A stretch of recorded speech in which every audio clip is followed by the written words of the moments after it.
আমি যে দুনিয়ার মধ্যে আসলাম, আল্লাহ তাআলা আমাকে নির্দিষ্ট সময় জানিয়ে দিলেন, নির্দিষ্ট সময়ের জন্য পাঠাচ্ছেন। আল্লাহ তাআলা আমাকে সারা জীবনের জন্য কিয়ামত পর্যন্ত হায়াত দিয়ে পাঠান নাই। আল্লাহ তাআলা একটি নির্দিষ্ট সময়, আল্লাহ তাআলা নির্দিষ্ট হায়াত দিয়ে আমাকে দুনিয়াতে পাঠিয়েছেন। এই নির্দিষ্ট হায়াতকে অবশ্যই আমি আল্লাহর জন্য ব্যয় করব, ঠিক কিনা বলেন? আল্লাহ রাসূল সাল্লাল্লাহু আলাইহি ওয়াসাল্লাম হাদিসে পাকে বলেছেন, আদ-দুনিয়া মাজরাতুল আখিরাহ, দুনিয়া হলো আখিরাতের ক্ষেত্রস্বরূপ। এখানে তোমরা যেই ধরনের ফল ফলবা, যে ধরনের ফসলকে তোমরা ফলবা, যে ধরনের আমলকে তোমরা করবা, আখিরাতে সে অনুযায়ী তোমাকে আল্লাহ রাব্বুল ইজ্জত জাযা দিবেন। সম্মানিত ভাইয়েরা, দুনিয়ার জমিনে যদি আমি আল্লাহর নাফরমানি করে চলি, আল্লাহ রাব্বুল ইজ্জতের গুসায় পতিত হয়ে চলি, অবশ্যই এর জন্য আল্লাহ রাব্বুল ইজ্জতের কাছে কঠিন জবাব দিতে হবে। আল্লাহ তাআলা বলছেন, আফাহাসিবতুম আন্নামা খলাকনাকুম আবাসাও ওয়া আন্নাকুম ইলাইনা লা তুরজাউন। ও আমার বান্দারা, তোমরা কি কথা মনে করেছ, তোমরা কি কথা ভেবেছ যে আমি রব তোমাদেরকে এমনি এমনি সৃষ্টি করেছি? আল্লাহ বলছেন, আফাহাসিবতুম আন্নামা খলাকনাকুম আবাসা, তোমরা কি মনে করে সেই কথা যে আমি তোমাদেরকে এমনি এমনি বানিয়েছি? না, আমি তোমাদেরকে তো এমনি এমনি বানাই নাই। অবশ্যই তোমাদের আমি রবের কাছে ফিরে আসতে হবে, তোমার জীবনের হিসাব দিতে হবে। তোমার জীবনে প্রত্যেকটি সময়ের পাই টু পাই হিসাব আমি আল্লাহ রব্বুল ইজ্জত নিব, ঠিক কিনা বলেন? এই জন্য সম্মানিত ভাই, অবশ্যই আমাদের এই সময়টাকে কাজে লাগাতে হবে। যদি কাজে লাগাতে পারি, আল্লাহ রাব্বুল ইজ্জত আমাদের জন্য মহা পুরস্কার রেখেছেন। সম্মানিত ভাইয়েরা, আমাদের অনেক ভুল বেয়াদবি হয়ে যায়, আমাদের অনেক ত্রুটি বিচ্ছুতি হয়ে যায়। যদি ত্রুটি হয়ে যায়, বিচ্ছুতি হয়ে যায়, গুনাহ হয়ে যায়, ভুল হয়ে যায়, আমরা নিজেকে নৈরাশ করব না। আল্লাহ বলছেন, লা তাকানাতু মির রাহমাতিল্লাহি ইন্নাল্লাহা ইয়াগফিরুয যুনুবা জামিআ ইন্নাহু হুয়াল গফুরুর রহিম। তোমার যতই ভুল হোক না কেন, তুমি যত অন্যায় করো, অবিচার করো, নিজের প্রতি জুলুম করো, ও আমার বান্দা, তুমি আল্লাহর রহমত থেকে নৈরাশ হয়ো না। যখন তোমার ভুল হয়ে যাবে, কোনো গুনাহ হয়ে যাবে, আমি রবের কাছে মাফ চাও, আমি তোমাদের জীবনের সমস্ত গুনাহগুলোকে মাফ করে দেব বলে সুবহানাল্লাহ।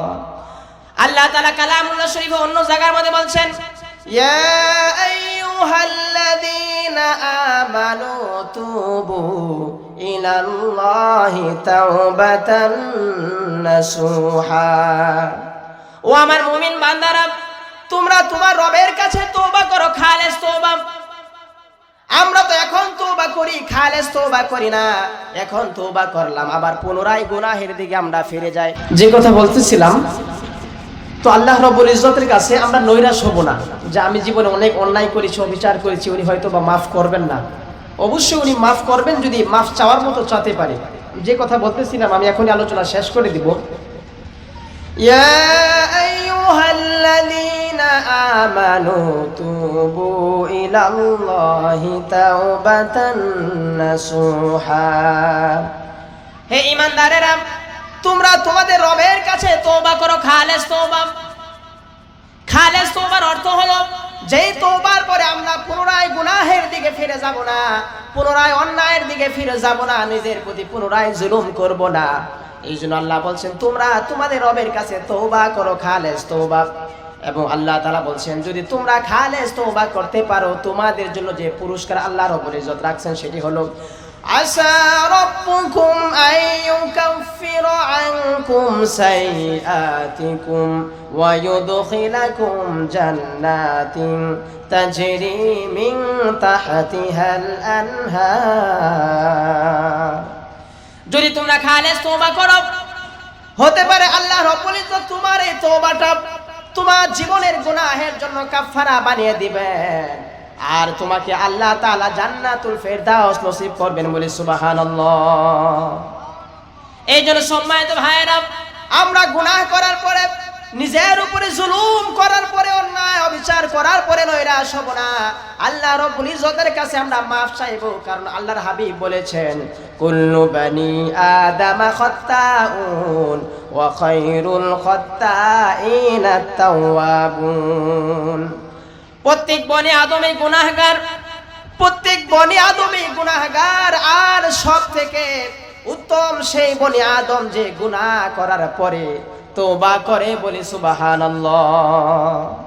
যে বনি আদম গুনাহ করার পরে তওবা করে, আল্লাহর হাবিব বলেছেন সেই ব্যক্তিটাই সব থেকে উত্তম, বলি সুবহানাল্লাহ।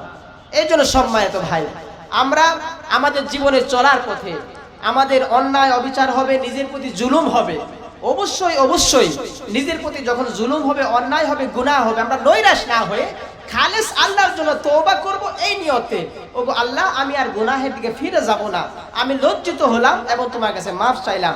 আমাদের নিয়ত আছে না ইনশাআল্লাহ ভাই? আল্লাহ তাআলা আমাদের সকলকে আল্লাহর দিকে ফিরে আসার মতো তৌফিক দান করো, সকলে বলে আমিন। ওয়া আখির দাওয়ানা আনিল হামদুলিল্লাহি রাব্বিল আলামিন। আসসালামু আলাইকুম ওয়া রাহমাতুল্লাহি ওয়া বারাকাতুহু।